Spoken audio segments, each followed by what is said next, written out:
ఇది స్టార్ట్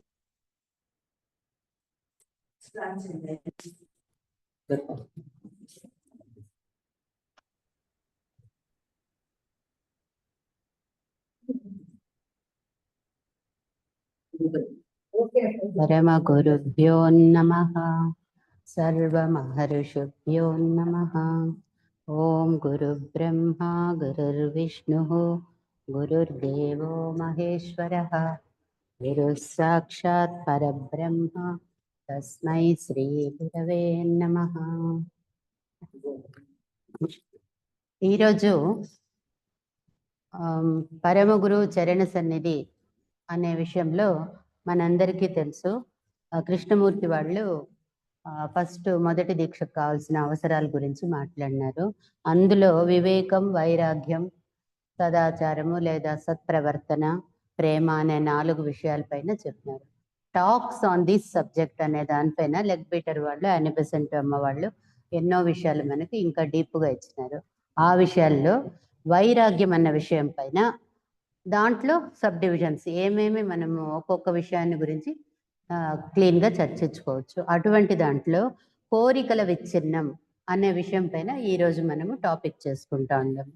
కోరికల విచ్ఛిన్నం అంటే కోరికలు అనేది విచ్ఛిన్నం కావాలి అంటే తక్కువైపోవాలా, removal of desire, the removal of the desire అయినంత మన కోరికలను తొలగించుకోవాలి. వైరాగ్యానికి ఇది మొదటి స్టెప్ అన్నమాట. ఈ కోరికలు అనేదేమి, ఇది ఎందుకు మనం తొలగించుకోవాలి, ఇది ఎక్కడ మనమన్ని అభివృద్ధికి అడ్డం పెడతా ఉంది, ఎటువంటి కోరికలు అయితే ఉండవచ్చు, ఎటువంటి కోరికలు అయితే మనము తగ్గించుకోవాలి అనే విషయాల గురించి అనిబెసెంట్ అమ్మ, లెగ్ బీటర్ వాళ్ళు కూడా వాళ్ళ అనుభవాలతో పాటు మనకు చెప్పిండారు. ఈ విషయాన్ని ఈరోజు చర్చించుకుంటున్నాం. దాంట్లో అనిబెసెంట్ వాళ్ళు చెప్తా ఉండేది, సంస్కృతంలో దీన్ని వైరాగ్యము అంటారు. వైరాగ్యము అంటే రాగము లేకుండా ఉండేది. ఏ వస్తువు పైన కానీ దేనిపైన కూడా అభిమానము, ఆసక్తి లేకుండా ఒక సమతా స్థితిలో ఉండేది. పూర్తి పోగొట్టుకోమని కాదు, లేకుండా ఉండేది అంటే జీరో అని అర్థం కాదు, బ్యాలెన్స్ అని అర్థం. బ్యాలెన్స్డ్ మైండ్లో పెట్టుకునేది. మనకుంది కదా, భగవద్గీతలో చెప్తారు అన్నిట్లోనూ సమతుల్యం ఉండాలి అనేసి. ఆ విషయమే దీనిని గురువులు ఇంగ్లీష్లో డిజైర్లెస్నెస్ అంటారు, కోరికలు లేకుండా ఉండడము. అది యథార్థమైన అనువాదం. వర్డ్ టు వర్డ్ అంటే ఆ విధంగా తీసుకోవాలి. దానికి చెప్తారు, ముందు నేను డిస్పాషన్ అని చెప్తా నేనే అమ్మవారు అంటారు. ప్యాషన్ అంటే ఆసక్తి, డిస్పాషన్ అంటే దాని మీద నాకు ఆసక్తి లేకుండా ఉండేదాన్ని కోరికలు లేకుండా ఉండేది అనే అర్థంలో నేను వాడినాను. అది కాదు డిజైర్లెస్నెస్సే కరెక్ట్ అంటారు. కోరికలు లేకుండా ఉండాలి, దాని మీద ఆసక్తి లేకుండా ఉండేది కాదు. కోరికల్లోనే నువ్వు గమనింపు ఉండాలా, ఆసక్తి లేకపోతే మళ్ళీ పుట్టచ్చు కదా, అది కాదు. కోరికలు అంటే నువ్వు తెలుసుకోవాలా, ఏం జరుగుతుంది, ఎందుకు జరుగుతుంది అని తెలిస్తే నువ్వు దాని గురించి డీప్గా ఆలోచించాలి. కృష్ణమూర్తి వాళ్ళు కూడా అదే చెప్తారు. ఏదైనా ఒక విషయం గురించి వదిలేయాలా, అది ఫుల్ స్టాప్ పెట్టాలి, నీ ఆలోచనలు స్టాప్ చేయాలి అంటే స్టాప్ కాదు. అది స్టాప్ అయింది అంటే చనిపోయినట్లు లెక్క. అది స్టాప్ కాదు ఆలోచన, కృష్ణమూర్తి వాళ్ళ అభిప్రాయంలో. అది కంటిన్యూ చేస్తా పోతుంది. దాంట్లో ఉన్న సత్యాన్ని తవ్వి నువ్వు తెలుసుకుంటావన్నమాట. ఏమీ విచారణ అవసరము అనేసి చెప్తారు. వైరాగ్యం అన్నది అసంఖ్యమైన ప్రజలకు ఎంతో కష్టమైన విషయము. మనకు తెలుసు, మన హిందూ ధర్మంలో వైరాగ్యం చాలా ముఖ్యము. అందరికీ తెలుసు అది కష్టము. ఎందుకంటే కష్టం వదులుకునేది. ఎప్పటి నుంచో వచ్చిన సంస్కారాన్ని సరి చేసుకోవాలి, అప్పుడు కొన్ని వదులుకోవాల్సి పడుతుంది. ద్వంద్వాతీతం త్రిగుణరహితం అంటాం భగవంతుడిని. ఆ గుణాలు మనలో కూడా రావాలి కదా. వారందరూ తమను తాము కోరికల రూపాలుగా భావిస్తారు. మనుషుల స్వభావం ఏమిటంటే, నేనంటే నాకు ఇది ఉండాల, నేనంటే నాకు అది, నేనంటే ఇది సాధించాలి. ఆ కోరికలకే నువ్వైపోతావు అనమాట. నువ్వనేది ఉండదు, కోరికలే నువ్వైపోయినావు. అంటే కోరికలే నేను అని అనుకునే స్వభావం మనుషులది. ఎందుకంటే కోరికలు లేకుండా ఉండలేకపోతారు. ఎందుకంటే సత్యాన్ని వాళ్ళు అంత డీప్గా తీసుకోలేకపోతారు. కోరికలు ఉంటేనే, నేను సాధిస్తేనే మనిషిని, నేను అనుకుంటేనే ఉండాల ఇచ్ఛాశక్తి. మంచి దానిపైన ఉండాలి, అన్నిటిపైన ఉంటే అది మంచికి తీసుకోపోయే దారి మంచిదైతే మంచికి తీసుకుపోతుంది. అందుకని ఎంతో ముఖ్యమైన ఇష్టాలు, ప్రధానమైన కోరికలను వారిలో నుండి తొలగిస్తే, వాళ్ళకి ఇష్టమైన విషయాలు, వాళ్ళ ఎయిమ్స్, అంబిషన్స్ ఏదైనా కూడా పక్కకు పోతే, బై ఛాన్స్ కాలేదు, ఏదో కావాలా, సైంటిస్ట్ కావాలనుకుంటాడు, ఇంకేదో అనుకుంటాడు, మహావక్త కావాలనుకుంటారు, ఏమో అనుకుంటారు. కాలేకపోతే అప్పుడు వాడు నాకేం ప్రయోజనం లేదు, నేనే లేదు అని భావించుకుంటారు. అందుకు చెప్తా ఉండారు బెసెంట్ అమ్మవారు, అది నువ్వు కాదు, కోరికలు కామదేహం నుంచి మాత్రమే పుడుతుంది. ఆ విషయాన్ని వాళ్ళు అయినంత సింపుల్ లాంగ్వేజ్ లో మనకు అర్థమయ్యేట్లు చెప్తా ఉన్నారు. తమలో ఇంకేమీ మిగలదు కదా అని అనుకుంటారు. ఏదైనా కోరికలు తీరకపోతే ఈ భావన వచ్చి ఒక రకమైన డిప్రెసివ్ మూడ్ వచ్చేస్తుంది. నేనే లేదన్న ఫీలింగ్, అంటే కోరికల్లో నువ్వు తాదాత్మకము అయిపోయి ఉంటావు అనమాట. ఇక ఆధ్యాత్మిక ప్రస్థానంలో అకుంఠిత దీక్షతో ప్రవేశిద్దామన్న కోరిక కలిగిన వారందరికీ మొదటి వాక్యంలో సత్యము అనుభూతిలోకి వస్తుంది. ఎవరైతే ఆధ్యాత్మిక మార్గంలో నడవాలనుకుంటారో వాళ్ళకి వాళ్ళు చెప్పిన ఒక మార్గం నీకు అర్థమవుతుంది. ఏదంటే కోరికలు తొలగించుకో, కోరికల గురించి ఆలోచించు. పరమ గురువులే స్వయంగా వైరాగ్యం చాలా కష్టమని చెప్పారు. ప్రజలు తమ కోరికలతో తమను తాదాత్మ్యం చేసుకోవడం వలన ఈ కష్టం కలుగుతుంది. నేనే కోరిక అనుకునే కోరిక నుంచి విడువడలేకపోతున్నారు. ఈ కోరిక నెరవేరినంత వరకు నీకు అసంతృప్తిగానే ఉంటుంది. నీవు నీ కోరికలతో తాధ్యాత్మం అవుతున్నంత కాలం ఇది ఉంటుంది. నేనే కోరిక, అది లేకపోతే నేను లేదు, లేకపోతే నా ఉనికి లేదు, నేననేదే లేదు, కోరికే నేను ఇది సాధించకపోతే నేను మనిషే కాదు అనుకునే రకంగా అనుకుంటే నీకు కోరికల కన్నా నిన్ను కోరికల సమర్పణ చేసేసుకుంటావు. అట్లా వద్దు. దీనికి ముందుగా పూర్తిగా గురించి ఆ తరువాత మనస్సాక్షిగా వాటిని అంగీకరించాలి. దీని ముందుగా పూర్తిగా గుర్తించాలి. అంటే మీ కోరికలేమి, అది ఉంటే ఎంత, అది లేకపోయినా నువ్వు అనేది ఉంది కదా, అది ఇంకా పవిత్రమైనది, ఆత్మ సంబంధమైనది. దానిని వదిలేసి నువ్వు ఈ కోరికలు అనేవి కామదేహంలో పుట్టే భావ ప్రకంపనాలు అంతే కదా, దాని మీద మనసును పెడతా ఉండము అనే విషయాన్ని వాళ్ళు తర్కిచ్చి లోపలికి పోయి ఆలోచించి తెలుసుకోవాలి. కోరికలు వేరే, నేను వేరే. ఆ కోరికలనే తెలిస్తే కదా దాన్ని తొలగించేది ఎట్లా అని తెలుస్తుంది. ఆ తరువాత మనస్సాక్షిగా వాటిని అంగీకరించాలి. తెలుసుకునేదే కాదు, పూర్తిగా ఒప్పుకోవాలి. అంటే ఏమర్థము? బాగా తెలుసుకోవాలి, క్షుణ్ణంగా తెలుసుకోవాలి. నీవు నీ కోరికలను గురించి విడదీసుకోగలిగానని అనుకోవడం సులభమే. యథార్థముగా నీవు ఆ పని చేయలేవు. అనుకుంటాము, చేసేది యథార్థంగా కష్టమే. ఎంతో మంది వారి కోరికల ప్రవృత్తిని జయించామని అనుకుంటూ ఉంటారు. వారి జీవితం అంతా చేసిన ప్రతి పనిలోనూ ఇది జరగలేదని స్పష్టంగా వాళ్ళకే తెలుస్తా ఉందన్నమాట. వాళ్ళకే తెలుస్తుంది. ఈ వాస్తవాన్ని ముందుగా గుర్తించి అంగీకరించడం అవసరము. ఏదైనా కూడా, మంచైనా చెడ్డైనా కూడా మనస్ఫూర్తిగా సత్యంగా ఒప్పుకునే మనస్తత్వం ఉండాల. నిజంగా తీసుకోవాల. అప్పుడే నువ్వు కనుక్కుంటావు. నువ్వే మోసం చేసుకుని తీసుకోవాల్సింది నీకు కావలసినట్టు నువ్వు భావన చేసుకుంటే నువ్వు ఆ భావనలోనే ఉంటావు, నిజానికి ఎట్లా పోతావు? కాబట్టి వాళ్ళు చెప్తా ఉండారు, అంగీకరించడం, అప్పుడు దీనికి పరిష్కారం కోసం సిద్ధం కావచ్చు. వాస్తవాన్ని ముందుగా గుర్తించి అంగీకరించాలి, ఒప్పుకోవాలి. ఇది నిజము, ఇది కాదు, కోరికలే నేను కాదు, ఇది ఉండాలా, కావాలా, లేకపోయినా పర్వాలేదు. వాస్తవాన్ని ఎందుకు రాలేదని తెలుస్తుంది. నువ్వు నిజంగా ఉంటే నువ్వే మోసం చేసుకుంటే నీకు సత్యం ఎట్లా గోచరమవుతుంది? అప్పుడు దీనికి పరిష్కారం కోసం సిద్ధం కావచ్చు. అప్పుడు ఎట్లా దీన్ని సాధించాలి, ఎంతవరకు సాధించాలి, కావాలా వద్దా అనేది కూడా మనమే స్థిరంగా నిర్ణయం తీసుకోవచ్చు. ఈ భావనని మననం చేయడం మొదటి అడుగు, ఫస్ట్ మెట్టు ఇది. వైరాగ్యానికి మొదటి మెట్టు కోరికల్లే నేను అని అనుకోవద్దండి. కోరికలు వేరే, నేను వేరే. ఉన్నది ఉన్నట్టు గ్రహించే సామర్థ్యము, ధైర్యము, స్థైర్యము మనుషులకు అవసరము. అది తెలుసుకుంటే కోరికలేమి, నేనేమి అనేది తెలిస్తే అప్పుడు నువ్వేం చేస్తావు? అంగీకరించి పరిష్కారం కోసం సిద్ధం కావచ్చు. ఆ కోరికలు సాధించాలా వద్దా, ఎంత చేయాలా, ఎంత వచ్చినా పర్వాలేదా అన్న విషయాన్ని నువ్వు క్లియర్గా మనసుకు తీసుకుంటావు. ఈ భావనను మననం చేయడం మొదటి అడుగు. ఈ భావన తెలియాలి. ఏ వస్తువైనా తెలుసుకునేకి అది ఏ పదార్థంతో చేయబడిందని తెలిస్తేనే కదా. ఇప్పుడు ఒక చెక్కన, ఒక మెటల, ఒక వస్తువ, బంగార, వెండ, ఏదైనా కూడా ఏ పదార్థంతో అది చేయబడింది అంటే దాని గుణగణాలు, ఆ మెటల్ గుణగణాలు దానికి ఆపాదించబడుతుంది. అప్పుడు నువ్వు దాన్ని ఎట్లా మార్చాలని తెలుస్తుంది. పదార్థమే తెలియకపోతే ఎట్లా చేస్తాము? అదేవిధంగా మనసేమి, కోరికలేమి, ఎక్కడ ఏం పని చేస్తా ఉంది అనేది నువ్వు తెలుసుకుంటే నువ్వు దాని నుంచి విడుదల పొందేది సాధ్యమవుతుంది. అది మొదటి స్టెప్. నేను నా కోరికల రూపాన్ని కాను, కోరికల రూపాన్ని నేను కాదు అన్న విషయం ఫస్ట్ రావాలా. నేను ఇంతకు ముందు నీ సహాయం కోసం పనిచేసే చిత్తగతుల నుంచి వివరించాను. అంటే కామదేహ ప్రవృత్తులను నీకు ముందే చెప్పిండానని మేడం బ్లెవర్స్కే వాళ్ళు మనకి ఇంకోసారి గుర్తు చేస్తా ఉండారు. అంటే కామదేహంలో కామ ప్రవృత్తుల నుంచి ఈ కోరికలు పుడతా ఉంది. నీవు కోరికలు కాదు, ఆత్మకి వినాశనం లేదు. ఇవన్నీ కూడా వృద్ధి చెందేందుకే ఈ ఈ కాలక్రమం ఈ డివైన్ ప్లాన్ లో నడుస్తా ఉంది. ప్రతి ఒక్కటి ముందుకే కదా పోతుంది. మార్పుకు లోనయ్యేది ఆత్మ కాదు. కోరికలు కూడా చిత్తగతులు మారినట్లు ప్రతి క్షణము మారుతూ ఉంటుంది. భావనలు, ఆవేశాలు, కోరికలు అన్నీ కూడా కామదేహంలో పుట్టి అక్కడి నుంచి మారుతూనే ఉంటుంది. మనము దాన్ని అనుకునేస్తాం అనమాట. కామం దేహంలో ప్రవృత్తుల్ని మన ప్రవృత్తులు అనుకునేస్తాం. అట్లా కాదు. మార్పులకు లోనయ్యేది ఆత్మ కాదు. ఆత్మలో మార్పు రాదు.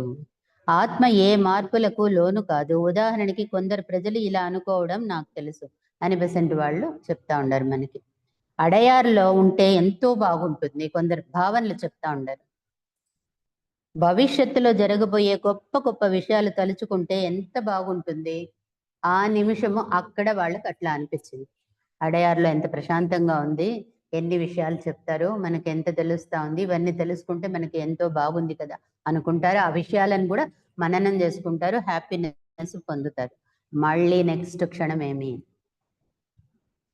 ఆ మర్నాడే వాళ్ళు చాలా నిరాశతో కృంగిపోయి కనిపిస్తుంటారు. భావనలు అంత తొందరగా మారిపోతూ ఉంటుంది. ఎంత స్ట్రాంగ్ అయినా కూడా నిరుత్సాహపడిపోతుంటారు. అది కారణం కాదు, వేరే కారణాల్లో వాళ్ళు నిరుత్సాహపడతారు.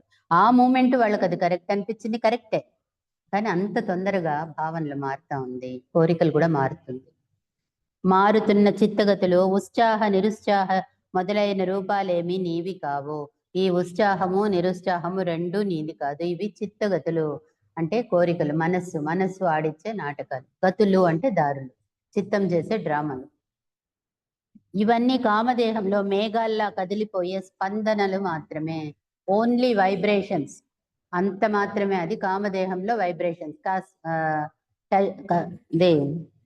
కజల్ బాడీ దాంట్లోపల వైబ్రేషన్స్ వస్తా ఉంది.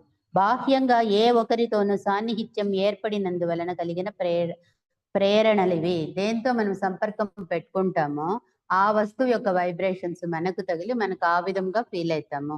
అక్కడ విన్నంత పొద్దు అడయారులో అదంతా ఆ వైబ్రేషన్స్, ఆ సంస్కారాలు అవన్నీ విన్నప్పుడు మనకి ఎంత బాగుంటుందో అనిపిస్తుంది. నెక్స్ట్ ఎవరితోనైనా నెగిటివ్ వైబ్రేషన్స్ ఉంటే కొంచెం అది కూడా మనకి ఎఫెక్ట్ అవుతుంది. ఇవన్నీ కూడా కామదేహంలోని ప్రకంపనలు మాత్రమే. ప్రతిదినం ధ్యానం చేస్తూ ధ్యానానికి అనుగుణమైన ధోరణిని ఆ దినమంతా సాధన చేస్తే ఆత్మస్వరూపం అవగాహనకి వస్తుంది. దీనికి కూడా వాళ్ళు ఒకటి చెప్తా ఉండరు క్లీన్ గా. ఈ ధ్యానం అనేది అసలు ఎందుకు చేస్తాము అంటే సైలెన్స్ చేసేదే కదా మనసుని. కారణము నిరంతరము కామదేహముల స్పందనలు విపరీతముగా మారిపోతూ ఉంటుంది. దాని తత్వం అదే.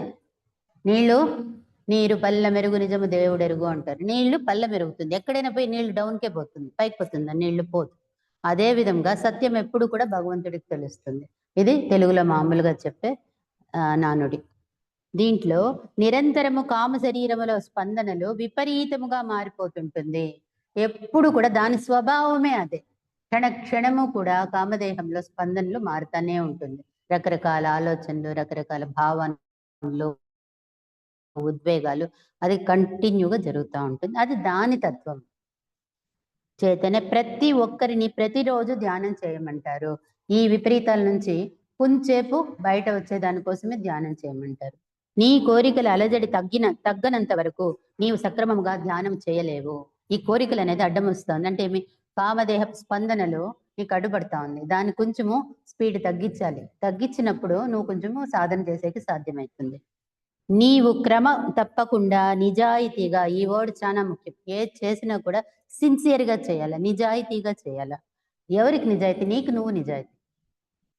ధ్యానం చేస్తున్నట్లయితే కొద్దిగా నీ కోరికల వెనకల ఉన్న నిజతత్వాన్ని, ఆత్మస్వరూపాన్ని గుర్తించగలుగుతావు. అదే చెప్తారు కృష్ణమూర్తి వాళ్ళు. మనసుని సైలెంట్ గా పెట్టు, అప్పుడు నీకు కనిపిస్తుంది అన్ని. అంతే కదా వాళ్ళు అనేది. ధ్యానంలో సాధన చేయను కొంచెంగా ఉన్నప్పుడు సైలెంట్ అయితే నీ తత్వం ఏమి, మనస్తత్వం ఏమి, లోపల ఏం జరుగుతుందో నువ్వు గమనించేకి సాధ్యమవుతుంది. ప్రతిదినము ధ్యానం చేస్తూ ధ్యానానికి అనుగుణమైన ధోరణి ఆ దినమంతా సాధన చేస్తే దానికి తగినట్టు ధోరణి అంటే మీ పౌరుష మాటలు మాట్లాడుతూ ఉండేది, ఓవర్ ఈటింగ్ చేయక ఉండేది, ఎవరిని దూషించక ఉండేది, అయినంత సత్యానికి దగ్గర ఉన్నప్పుడే నీ మనసు శాంతంగా ఉంటుంది. అప్పుడే నువ్వు ధ్యానం చేసేకి సాధ్యమవుతుంది. ధ్యానం చేసినప్పుడు సత్యానికి దగ్గర ఉంటావు. ఏ ప్రకంపనలు ఎక్కడ పుడతా ఉంది, ఏం జరుగుతుంది, కోరికలేమి, ఈ విచ్ఛిన్నాలేమి, మనం ఎక్కడ ఉండాము, ఏం సాధించాలా, ఎందుకు వచ్చినాం, ఇటువంటి ఉన్నతమైన విషయాలు నీకు తెలవాలి అంటే ఫస్ట్ మనసుని సైలెన్స్ చేయాలి. దానికి ధ్యానం ఒక సాధన, దానికి బ్రీతింగ్ ఒక సాధన. ఎందుకంటే ఆలోచనలన్నీ కూడా ఆ బ్రీతింగ్ నుంచే పుడుతుంది. అంటే ప్రాణవాయువు, ప్రాణం నుంచి ఆలోచనలు వస్తాయి. ఆ వాయు తరంగాలు ఎప్పుడు స్పీడ్ ఉంటుంది కదా, అందుకని అప్పుడు నీవు నీ కోరికలతో తాధ్యాత్మం చెందడం మానేస్తావు. అప్పుడు నీకు తెలిసిపోతే నేను కోరిక అని అనుకోవద్దు, లేకుండా పర్వాలేదు అనుకునే స్థితి, బ్యాలెన్స్డ్ సమతా స్థితికి వస్తాం. నాకు కావాలి, నేను కోరుకుంటాను అనడానికి బదులు నాకు ఇది కావాలా, నేను కోరుతా ఉండనని పౌరుష వాక్యాలు అవన్నీ అటువంటివి అనకుండా ఎట్లా చెప్తావంటే అప్పుడు నువ్వు నేను అది కాదు, ఇది కేవలం అదో ఆత్మ లేదా దేహాత్మ మాత్రమే, నేను కోరుతా లేదు, లోపల ఉన్నటువంటి కోరికలు కోరిపిస్తా ఉంది, దేహాత్మ భావన, పర్సనాలిటీ అని అనుకుంటాను. అప్పుడు తెలుస్తుంది భేదమేమి. గురువులు బోధించిన మొదటి మహాపాఠంలో 2వ అర్హత ఇది. అంటే ఫస్ట్ ఇనిషియేషన్ ఏమంటాం దాన్ని, తెలుగులో తారాదీక్ష అంటారు. ఫస్ట్ దీక్షని మొదలనే దీక్ష చేసుకునే ముందు 2 పరస్పర భిన్న ధృవాలైన కృంగిపోవడం, సంతోషంతో పొంగిపోవడం, పొంగిపోవడం రెండూనూ ఉండకూడదు అంటారు. దీక్ష తీసుకోవాలంటే ఆ బ్యాలెన్స్డ్ మైండ్ రావాలి. సంతోషానికి పొంగిపోకూడదు, దుఃఖం వస్తేనూ డిప్రెస్ అయిపోకూడదు, కృంగిపోయేది అంటే డిప్రెషన్కి పోకూడదు. అన్నిటిని స్వీకరించే మనస్తత్వము, బ్యాలెన్స్ స్టేట్ రావాలా. అప్పుడే నువ్వు ఫస్ట్ ఇనిషియేషన్కి ఒక అర్హత సంపాదిస్తావు. ఇది 2వ అర్హత అంటారు. ఇంకా లెగ్బిటర్ వాళ్ళు ఈ విషయంలో ఏ విధంగా చెప్తా ఉండారంటే, అత్యధిక సంఖ్యాకులు వారి కోరికలకి వారి మధ్య ఉన్న అంతరాన్ని గుర్తించడానికి ఏ ప్రత్యేకమైన కృషి చెయ్యరు, అసలు ప్రయత్నం చెయ్యరు. సాధారణ మనిషి వచ్చింది నాది అనుకుంటారు, చేస్తారు, కాకపోతే బాధపడతారు, లేకపోతే లేదనుకుంటారు. అది సాధారణ ప్రవృత్తి. కానీ అలా అంటారు, నేను భగవంతుడు ఎలా సృష్టించాడో అలాగే ఉంటాను, దేవుడు నాకు ఇట్లా ఇచ్చినాడు, నాకు ఇది ప్రాప్తము, అట్లంతా వర్డ్స్ చెప్తారు. నాలో కనుక దుష్టమైన మానసిక లక్షణం ఉన్నా, అది ఎక్కడికి ఎవరికి చెప్తారంటే నీలో వీక్నెస్ కూడా దేవుడే పెట్టినాడని చెప్పేస్తారు. మానసిక లక్షణం ఉన్నా, బలహీనమైన ఇచ్ఛాశక్తి ఉన్నా, అదంతా ఆయన ఇచ్చిందే. అంటే నీకేమీ లేదా, నీకు విల్ పవర్ ఇచ్చిండాడు దేవుడు, జన్మ ఇచ్చిండాడు, అవకాశం ఇచ్చిండారు, టైం ఇచ్చిండారు. ఏమీ లేకుండా ఒక సోమరి బుద్ధితో అన్నీను భగవంతుడు ఇచ్చిందే, నాకు ఇది ఏమేముందో అన్నీను ఇచ్ఛాశక్తి బలహీనంగా ఉన్నా కూడా దేవుడు ఇచ్చింది. నువ్వు ప్రయత్నం చేయకపోతే అట్లే ఉంటుంది. నాలో ఆకర్షణకు లొంగిపోకుండా ఉండగల ధీశక్తి లేదు. నేను చూసిందన్నీ కోరుకుంటానే ఉంటుంది మనస్సు, దాన్ని దాటుకొని పోయే శక్తి ధీశక్తి అంటే తెలివి. బుద్ధిని ధీ అంటారు కదా, బుద్ధి శక్తి లేదు నాకు అని. వీడికి బుద్ధి ఉన్నా లేదని వీడే అనుకునేసి పని చేయకుండా దాన్ని స్తబ్దం చేస్తూ ఉండారు. ఇది ఒక రకమైనటువంటి ఒక ఇది ఎనర్జీని వాడకుండా సెడేషన్ అంటారు చూడు, మత్తుగా ఉండేది. నేను అలా సృష్టించబడ్డాను అని అర్థము అని వాళ్ళని వాళ్ళు అనుకుంటారు. కనుక గత జన్మలో తమకు తామే ఈ విధముగా తయారు చేసుకున్నారన్న విషయం గ్రహించరు. పూర్వజన్మ నుంచి ఇదే వచ్చి నీ స్వప్రయత్నం లేకుండా అట్లే క్యారీ అని ఇప్పుడు కూడా అక్కడే ఉండవు. ప్రయత్నం చెయ్యి. వారు తమ వ్యక్తిత్వ శీల సంపదను ఒక అలవాటుగా, అనివార్యంగా, బాహ్యంగా ఎవరో ప్రసాదించారని అనుకుంటూ ఉంటారు. ఎప్పుడు వాళ్ళు ఎవరో నాకు అది ఇయ్యాలా, దేవుడు ఇయ్యాలా, ఇంకొకరు ఇయ్యాలా, నా పర్సనాలిటీ కూడా ఇంకొకరు ఇయ్యాలా, ఎప్పుడు నాది నేను డెవలప్ చేసుకుంటాం అనుకునే మనస్తత్వం లేదు కొందరిలో అని లెక్కబెట్టి వాళ్ళు చెప్తాను. ఒకరు గ్రుడ్డి పుడితే మరొకరు కుంటివారుగా పుడుతున్నారు, ఇది వారి భావము. ఎందుకు ప్రపంచంలో అందరూ ఒక మాదిరి లేదు, ఒక్కొక్కరు ఒక్కొక్క మాదిరి ఉన్నారు. ఆ విధంగా నాకు ఇది ఇచ్చినాడు దేవుడు, నేను ఇదే అనుభవించాలి, దీని నుంచి నేను బయట రాను, ఇట్లా ఒక థాట్స్ ఉంటారు. వారి స్వభావము శీల సంపదలో అవాంఛనీయమైన గుణాలను తొలగించుకోవడం వారి కర్తవ్యమని, చేయవలసిన పని అని గ్రహించరు. ఇది నేను వదిలించుకోవాలా, మంచిగా ఉండాలి, నా కర్తవ్యం చేయాలి అని వాళ్ళు ప్రయత్నం చేయరు. ఎందుకంటే అక్కడ ఫుల్ స్టాప్ పెట్టుకొని ఉండిపోతారు అక్కడే అదే భావనలో. తాము ఆ పని చేయగలమని కూడా వారికి తెలియదు. అవుతుంది సాధ్యం, వాళ్ళు చెయ్యరంతే. కొన్ని సందర్భాల్లో తరచుగా అసలు ఎందుకు ఇలా చేయాలో కూడా వాళ్ళు గమనించరు. చెయ్యాలన్న భావన ఉండదు, ప్రయత్నం ఉండదు, అసలు ఆ విషయం పైన జ్ఞానమే ఉండదు. సాధారణంగా ఎంతో కష్టపడి తన శీల సంపదను సంస్కరించుకోవడానికి తగినంత అవసరము కారణము కూడా సగటు మానవుడికి కనిపించదు. ఆర్డినరీ పర్సన్, మామూలు సగటు అంటే యావరేజ్ పర్సన్ కి అసలు మార్చుకోవాలని అనే ఫీలింగ్ కూడా రాదు. సాధారణ అంటే ఆ గుహలోనే ఉండిపోతారు, ఆ భావనలోనే, ఆ షెల్లోనే ఉంటారు. బయట వచ్చి ఆత్మ వేరే, మనం వేరే, సత్యం వేరే, కోరికలు వేరే అన్న విషయాన్ని వాళ్ళు ఆలోచన కూడా చేయరు. ఇది సాధారణమైన మనిషి స్వభావం.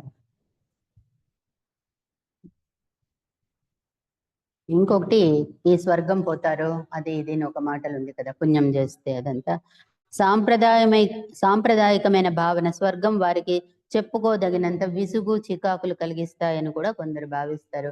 ఆ స్వర్గం ఉందా నరకం ఉంది, ఇది ఉంటే ఇది మంచిది, ఈ స్వభావం ఉండాలి, అవంతా ఎవరు చూస్తున్నారులే అంటారు. అట్లాంటి భావనలో ఉంటారు. ఒక వ్యక్తి కనుక భగవంతుడి దివ్య ప్రణాళికని, దీనికి ఒకటే మందు ఇటువంటి వాళ్ళకి ఏమి అంటే, భగవంతుడి ఇచ్చిన డివైన్ ప్లాన్ ఏమని వాళ్ళకి తెలియాల, కొంచెం డీప్గా ఆలోచించాల. ఆలోచించి వాళ్లకు ఆ పరిజ్ఞానము అజ్ఞానము ఏదో రూపంలో చెందితే అప్పుడు వాళ్ళల్లో మార్పు వస్తుంది. ఒక వ్యక్తి కనుక భగవంతుడి దివ్య ప్రణాళికను అర్థం చేసుకుంటే, ఆయనకు సహకరించదలుచుకుంటే పరిణామం యొక్క కార్యంలో తనను తాను ప్రవేశింపజేసుకోవడానికి గొప్ప ప్రేరణ లక్ష్యం లభిస్తాయి. అది భగవంతుడి దివ్య ప్రణాళిక ఉంది, గురువులు ఉన్నారు, ఇవన్నీ జరుగుతూ ఉంది అనే విషయాలు ఇవన్నీ తెలిస్తే అప్పుడు వాళ్లకు వాళ్లే మార్పు వచ్చి, నేను కూడా దానిలో ఒక భాగం అవుతాను, నేను కూడా ఒక ఇన్స్ట్రుమెంట్ అవుతాను, నా చేతనైంది సైతము నేను చేస్తాను అన్న భావన వాళ్ళకు వస్తుంది. తనను తాను సిద్ధం చేసుకోవడానికి ఇది సహకరిస్తుంది. అంటే సత్యము తెలియాల, దివ్య ప్రణాళిక ఉంది. అప్పుడు అతడు తన స్వభావంలో శీల సంపదలో మౌలికమైన మార్పులు, అంటే ముఖ్యమైన మార్పులు, తన క్యారెక్టర్నే మార్చుకుంటాడు, తీసుకురాగలిగే అవకాశం అతడికి కలుగుతుంది. తనలో తను ముఖ్యమైన మార్పులు చేసుకొని యాక్సెప్టెన్స్, సత్యానికి దగ్గర వస్తాడు. సర్వం ఒక క్రమంలో ఉంచడం సాధ్యం అవుతుంది. ఈ స్థితిలో విజయం తప్పకుండా అతడిదే అవుతుంది. ఆధ్యాత్మిక మార్గంలో ఎవరు సాయశక్తుల ప్రయత్నం చేస్తారో వాళ్లకు తప్పకుండా విజయము అవుతుంది. ఈ స్థితిలో విజయము తప్పకుండా అతడికే అవుతుంది. అతడికి అంటే అందరికి, మనకి కూడా, ఎవరైతే సాధన చేస్తారో. జీవాత్మకి ఎన్నటికీ మార్పు లేని కోరిక అభివృద్ధి మాత్రమే. జీవాత్మలన్నీ కూడా, ప్రపంచమంతా కూడా డెవలప్మెంట్, ప్రోగ్రెస్ డైరెక్షన్లోనే పోతా ఉంది, అభివృద్ధి దిశలో మాత్రమే జరుగుతూ ఉంది. జీవాత్మ అంటే మన జీవాత్మని కాదు, ప్రకృతి ఫుల్. జీవాత్మ ప్రకృతిలో భాగమే కాబట్టి ప్రకృతి అంతా కూడా, ప్రతి అడుగు కూడా మనకు కారణం తెలియచ్చు, తెలియకపోవచ్చు, ప్రతి దినము ప్రతి క్షణము కూడా అభివృద్ధి మాత్రమే జరుగుతూ ఉంది. ఊర్ధ్వాత్మ, హయ్యర్ సెల్ఫ్ వికాసవంతం అవడానికి అదో శరీరాలు, అంటే జీవాత్మ వృద్ధి కావాలి అంటే ఈ లోపల ఉన్న అదో శరీరాలు అంటే భౌతిక, సూక్ష్మ, మానసిక శరీరాలు, ఈ త్రైలోక్యం 3 శరీరాల్లోనూ దేహాత్మ అని అర్థము. ఊర్ధ్వాత్మకి చక్కటి పరికరాలు అవ్వడానికి ఈ అభివృద్ధి, ఇందులో భాగం కాని కోరికలు మనకు కనిపించినప్పుడు, దానిని ఏకీభవించినప్పుడు అవి జీవాత్మకు సంబంధించినవి కావని మనకు స్పష్టంగా తెలుస్తుంది. ఎప్పుడైతే ఈ చిత్తశుద్ధి ఉండి ఈ 3 శరీరాలు పరిశుద్ధంగా ఉంటే అది జీవాత్మకు తోడ్పడుతుంది. జీవాత్మకు తోడ్పడినప్పుడు అంటే దానికి అనుకూలంగా ఉన్నప్పుడు, ఏకీభవించినప్పుడు అది జీవాత్మకు సంబంధించినవి కావని మనకు స్పష్టంగా తెలుస్తుంది. ఏదైతే ఈ 3 ఒప్పుకోదో అది జీవాత్మకు సంబంధించింది కాదు.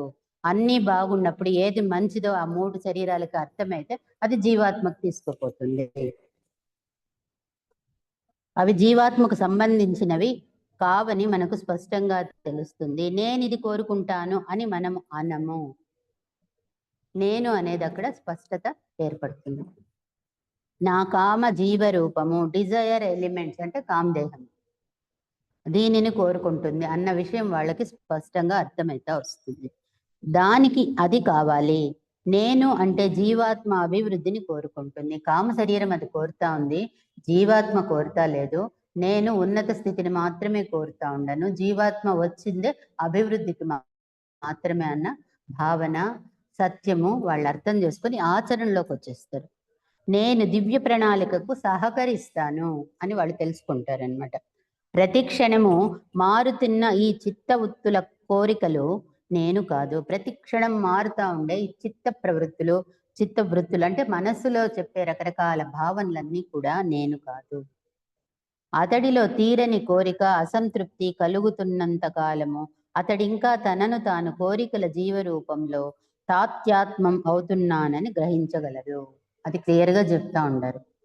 తాదాత్మ్యం, అతడిలో తీరని కోరిక, అసంతృప్తి కలుగుతున్నంత కాలం, ఎప్పుడైతే వాడికి అసంతృప్తి ఉందో వాళ్ళు ఇంకా ట్రావెల్ చేస్తూ ఉన్నట్లే అర్థము.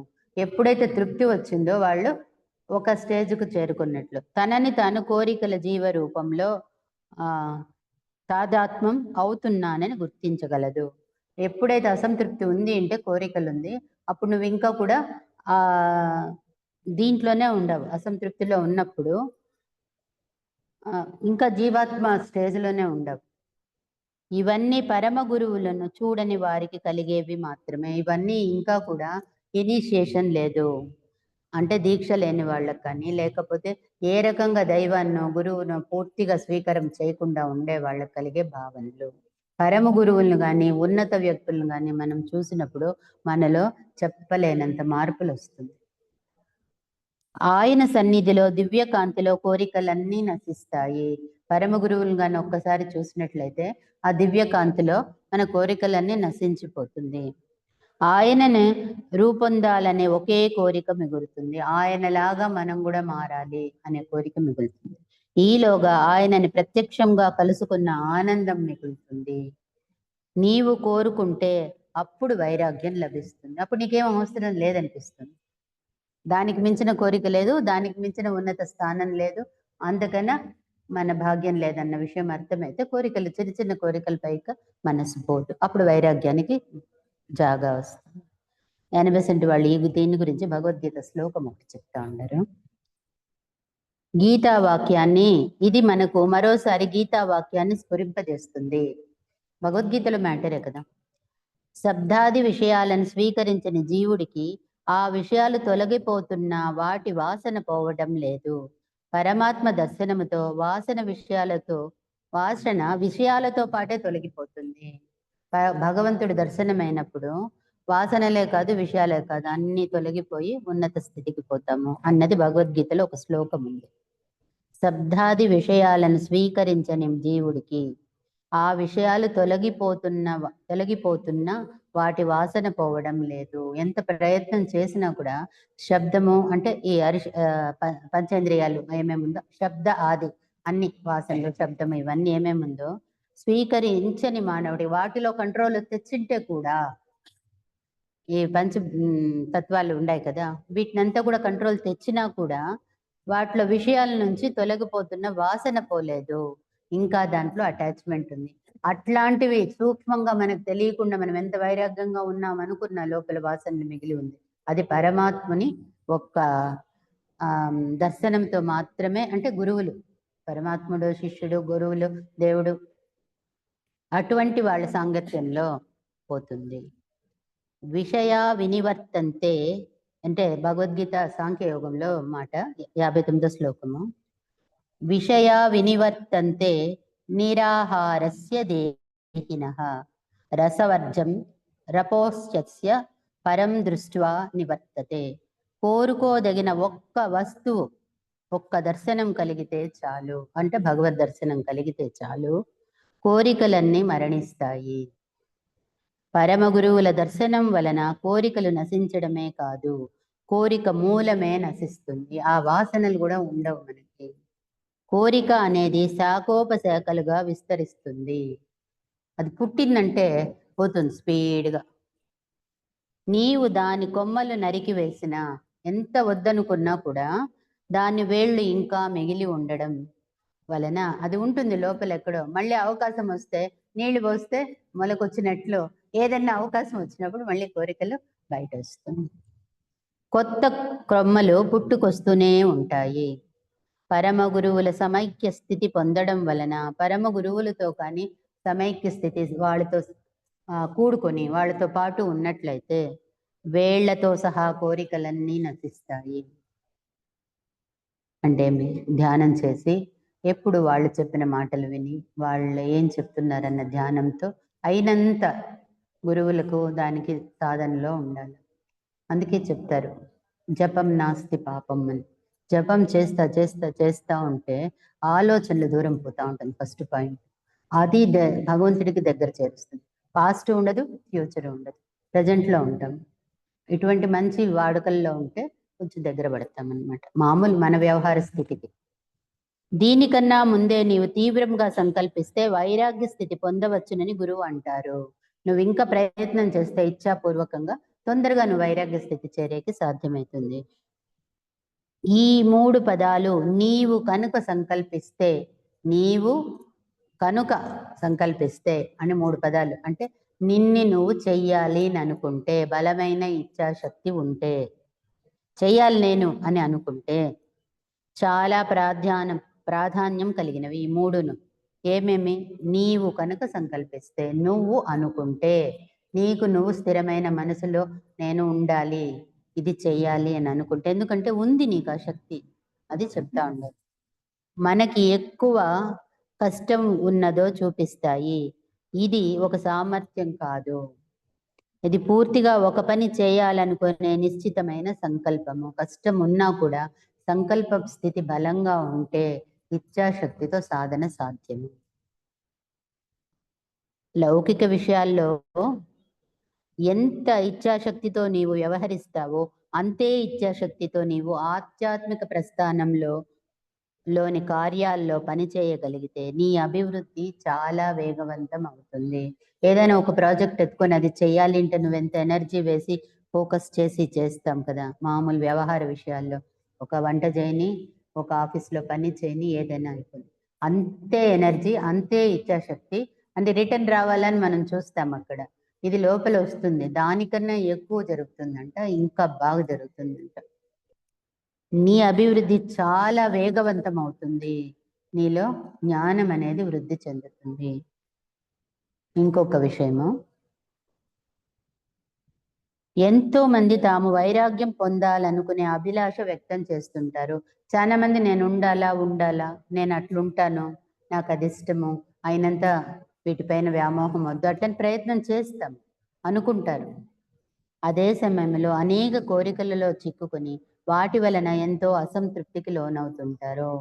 అనుకుంటాము, సాధ్యం కాదు, జారిపోతాము, మళ్ళీ అసంతృప్తి అవుతుంది. నిజానికి వారు వైరాగ్య స్థితిని చేరుకోవటం లేదు, కేవలం దాని గురించి ఆలోచించడం మాత్రమే చేస్తున్నారు.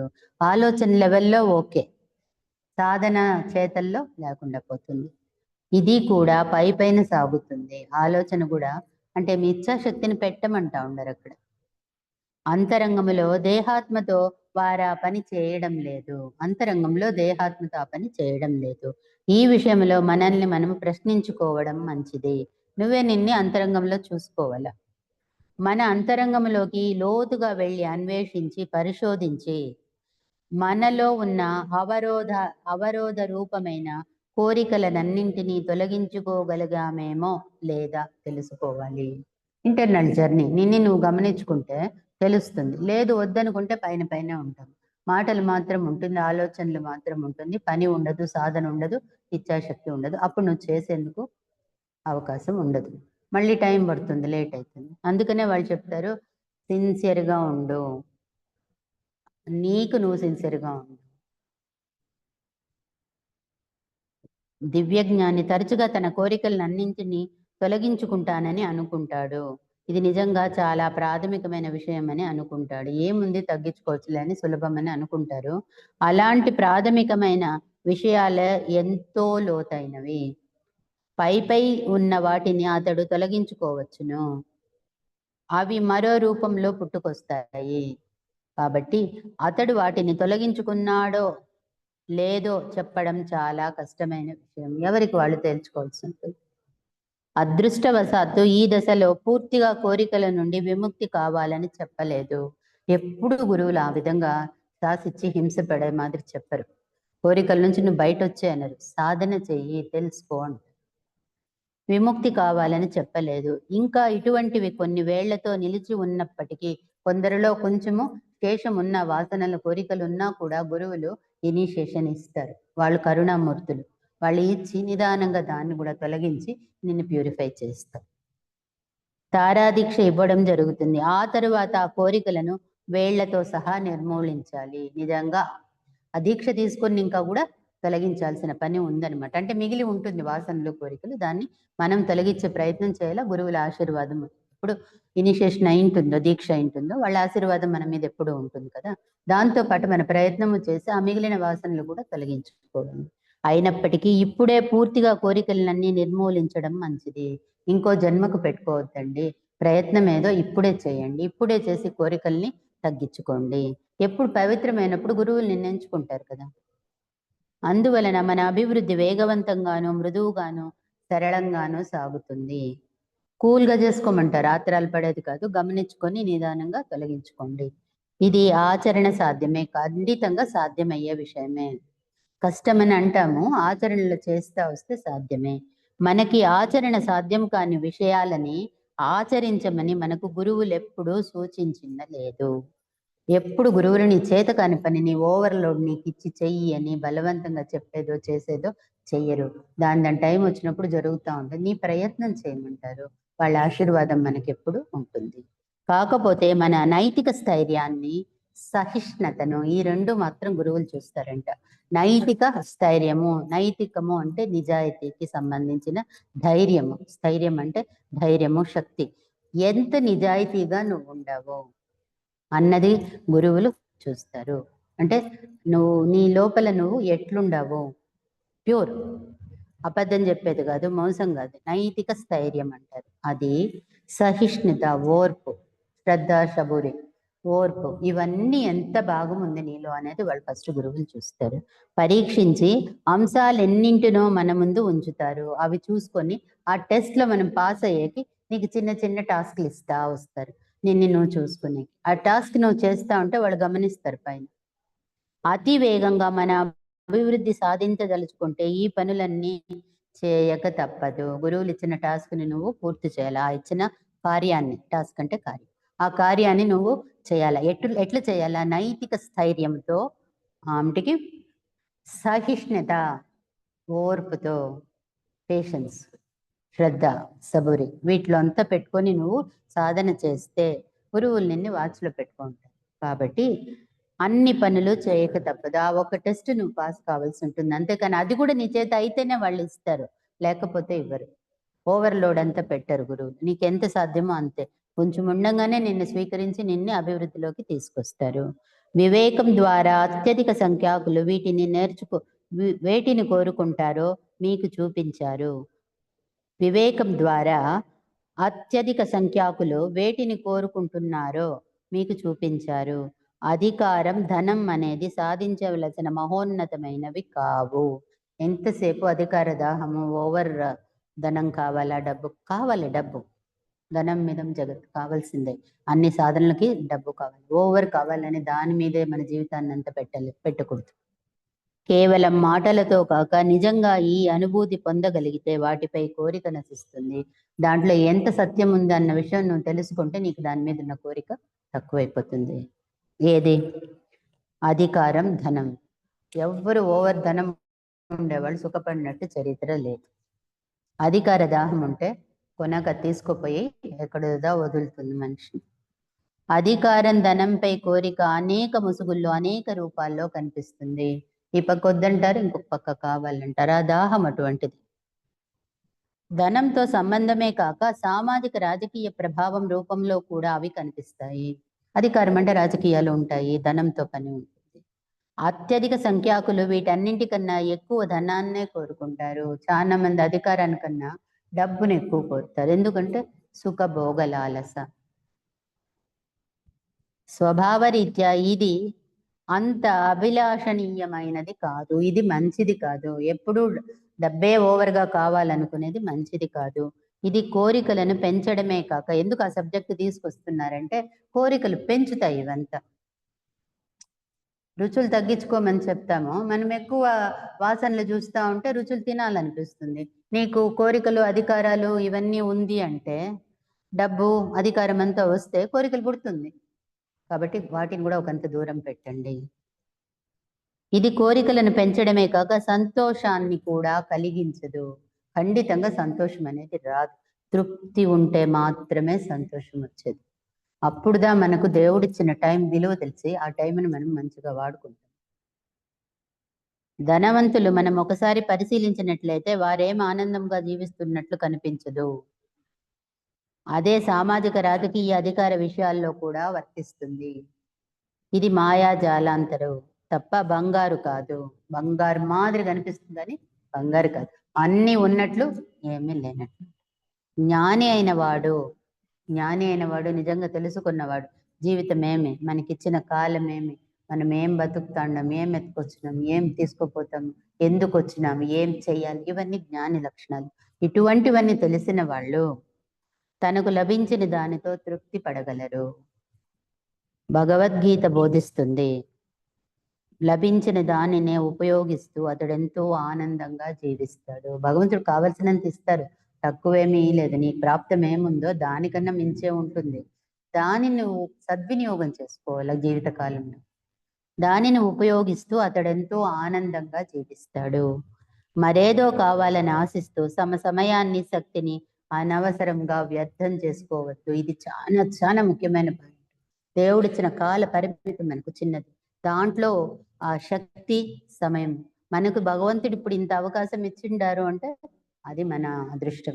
దాన్ని ఎక్కడో పోయి మన ఆలోచనలు ఎక్కడెక్కడో పోయి పెట్టేస్తే జీవితం అయిపోతుంది. అందుకని సమయాన్ని, శక్తిని అనవసరంగా వ్యర్థం చేసుకోవద్దు. మంచి కార్యానికి వాడు. ఇతరులలో ఉన్న ఆత్మ మనలో ఉన్న ఆత్మ వంటిదే కదా. నీలో ఆత్మ, నాలో ఆత్మ, అందరిలో ఆత్మ ఒకటే. కాకపోతే అవి విభిన్న శరీరాల్లో ఎలా అవతరించదలుచుకుంటా విషయము పూర్తిగా దాని ఇష్టము. అందరిలో ఉంది దైవ చైతన్యం.